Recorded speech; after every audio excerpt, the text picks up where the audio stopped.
бір кино болды да, Люцифер туралы.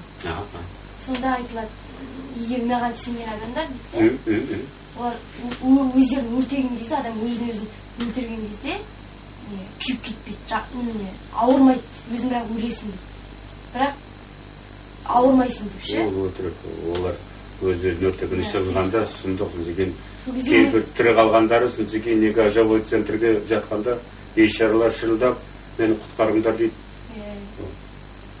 Бір адам өзін сөйтіп істеп көреді да. Сайтан ғой, тіпті адамдар. Сол кезде өзін істеген. Былай істе, былай істе. Мен сені сақтаймын. Сөзген ұстанғанда ол айтады. Мен сені алдадым. Мен сені алдадым. Маған сенің жаның керек болды. Мен сені алдадым. Адамдарды құрту сондай. Құранда жазылған бар. Мен сендерді алдаймын. Ал еркінімен алданысыңдар. Қолыма түсесіңдер. Алданбасыңдар. Iblis'in doğru mu? Iya. Şeytanın. Onun var. Kur'an'da da var onda. Сол iblis'in sözü. Men әрқашанда шығам.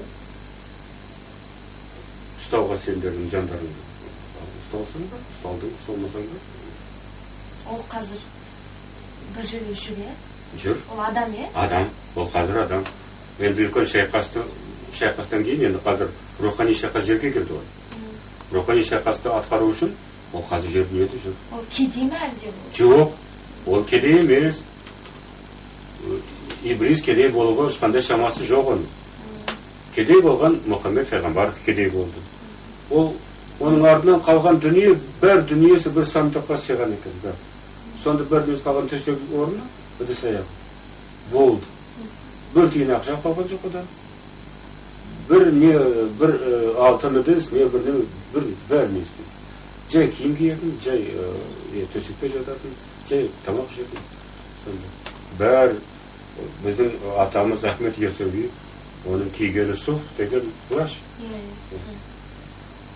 Ешқандай ақша, ешқандай не, бірақ оған қасиетті адам, оған енді өз тамағын ойлау керек жоқ. Қай жерге келсе бәрді оны Құдайдың өкілі деп қабылдайды. Тіпті сондай не болған бір келісім. Сол Хиваның хандары, Бұхараның ханы, Ташкенттің бегілері, Қырғыздың манаптары, біздің хандары бәрі келісім қойған сонда, соның өмірінде. Кім болса, сол Ахмет Яссауи қиянат жасаса, бәріміз жинап, соның басына келісеміз. Сонда бір рет сол бар, сол қарақшылардың қолынан түсіп, олар оның кім болған екен бәрі сол нені жұмысты тастап, бәрі де дұрыс жолға оралып, сөйтіп бәрі де сөйтіп адам болған 15 қарақшылар сол. Вот оның атағы қандай болған. Қазіргі олар қазір оның бәрі енді өзінің жанды нені ұстайды біріншіден, оның біріншіден байлықпен ұстайды. Екіншіден өтірік махаббатпен ұстайды. Өтірік махаббатпен. Үшіншіден ол билікпен ұстайды. Ұсталмағанына екі тұзақпен. Оған түспесе, оның бәрін үшеуін өтіп кеткен адам аяғында мақтауға. Сен андайсың, сен андайсың. Өз мақтаған жақсы. Иә. Сен олысың, сенің бәріңде, сенің бәрінен бәрді, сондай бейік бәрді. Одан өтіп кеткен адам. Ол қарыстың қорқыншысы. Бәрі соны өтіп кеткен адам. Нағыз, біріншіден нағыз. Жай дамылған адам бірінші ақшаға түседі. Сөз сәліне, мен оларды ол үшін өтіп. Міндеттілген де бірақ қазіргі нарық жақын. Бірақ талай қазақтар ұсталған жоқ қой.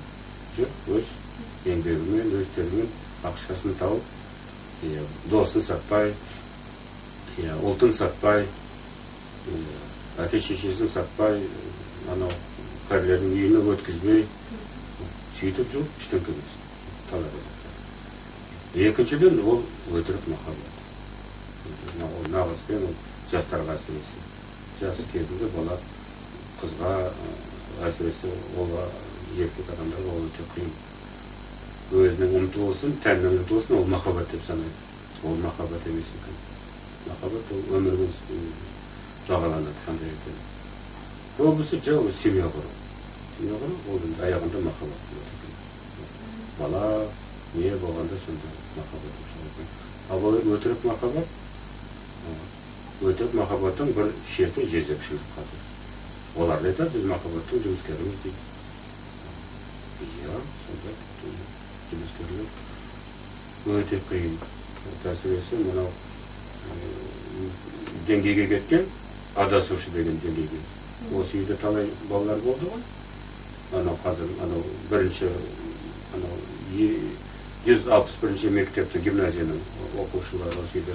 Алинада болды, Майгүлде болды, Мейрамкүлде болды көбісі. Олар қазір бәрінде сонда, мен айтым, сендер қазір асыққанда. Енді қазір, енді табиғаттың заңы, енді сендерді билейді бәрі. Бәрі сендер дейсіңдер, жолдасты дейсіңдер, немесіңдер. Бірақ сақ болыңдар, сүріңдер. Неше қанша біз? Олар қазір 25-те... 78-ші жылғылар ғой, ә? Иә, 78-ші... Олар адасу жолында жүр ме? Жоқ, уже кейбіреуі шықты. Біреуісі қазір уже оралып, көкілде, қазір япон тілінен сабақ береді. Жақсы қыз сондай, ақылды қыз. Уже университет бітіріп, ол мектеп бітіріп, университет бітіріп, енді уже өзі мұғалім болып келіп, уже сөйтіп отыр. Олар да содан өтіп шықты мүмкіндігімен соған. Бірақ есінде болды. Мен айтым енді, сезім кіріп, ақыл келіп, уақыт келгенде оралында келіп. Болмай қабылдаймын. Сөйтіп өз қоштасты. Олар да өзі тарап кетті. Түсінікті ғой. Студент болғаннан кейін енді кімге шыға керек. Сонша қызық. Өмірлер бар, ночной клубтар бар, жанды ұстайтын. Аға мына шерүйіқті түсінде көріп, суреттеп берген Майгүл. Сізге хабарласқан жоқ па содан? Жоқ, содан жоқ. Хабар жоқ. Бұлай, енді бұлай бірнеше жыл әліне келіп тұрды. Егін о да жоқ. Айтыр ана келіп тұрады, Мұрат келіп тұрады. Сода Майгүл екеуі, сол жөректап. Екеуі де бір түс көріпті сонда. Бір күнде? Е, бір күнде. Лекциядан кейін. Бірақ бір-біреуіне енді қосылады түстері. Біреуісі кеме қандай айтады. Біреуісі планетінің қанша несі бар дейді. А біреу анау күннің қандай несі. Сонда бәрін қосқанда бір жерлік болды. Мен деген ол білімді құпиядан шығарды. Енді балаларға енді сезімнің кіргеннен кейін оның ешқандай құпиясы жоқ. Сөйтіп екінші кітапқа солардың арқасында. Сол балалардың арқасында екінші кітапқа Ақсарбазда кірді анау өмірі. Анау Ақтөсте кірді. Атта кірді анау. Сол жереліктің бәрі несі, сонда көпісі сол. Кассета бар ғой, кассета. Соның сұрақтарының бәріне жауаптары енді ашықтан ашық болды. Енді қандай құпия бар? Ол тіпті қай жерге қонатындарды не олар көрді. Суға қонады екен дейді. Физика немен өтеді өзі. Оның қуаты сондай күшті, инженерінің салмағы сондай күшті. Судан басқа көтеретін, біздің Қапшағайдың несіне. Басқа ешқандай не жоқ, Алматының қасында. Солай ғой. Үлкен кеме бірнеше этаждай, өзі биіктігі бірнеше мың адам сиятын, емес онда түк Қапшағай көтереді. И то мүмкін несінің, платинасын біле бұзатын салмақында. Сонда олар түсінікті. Вот олар қазір енді біреулері семьялы болды сөзсіз. Мен білем, біреулері қатынас жоқ. Бірақ мен айтым, олар сода қай жасқа шейін біз адам. Кен болғанда 30 жасқа шейін сен жүресің. Мен ол уақытта тірі болсам, келімді қайтадан оқу, қайтадан ем. Ақалы, енді кіріңдер өмірге, білімге, қарапайым білімге де, дүниеге бәріне опыт дейді ғой, өмірдің несі. соған бәрін өту керек деген өткенге рұқсат сақталса, оңдылық сақталса, онда күні істесе. Мен болса шәкірттер бар. Сондай оқиға болды. Уже талай осы жылда уже бірінші кітаптың 10 жылы болады.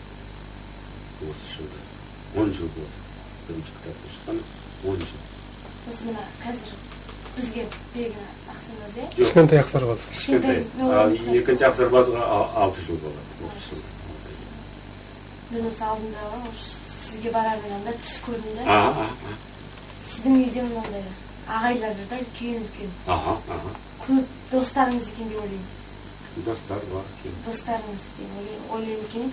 Бірақ сіз мына күндік осына аяқта отырсыз екен. Соларға киім беріп жатсыз.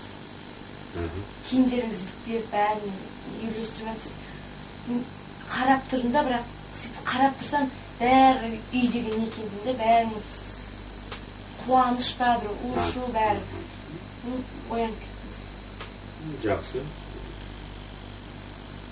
Бәрі қазақ екен деймін.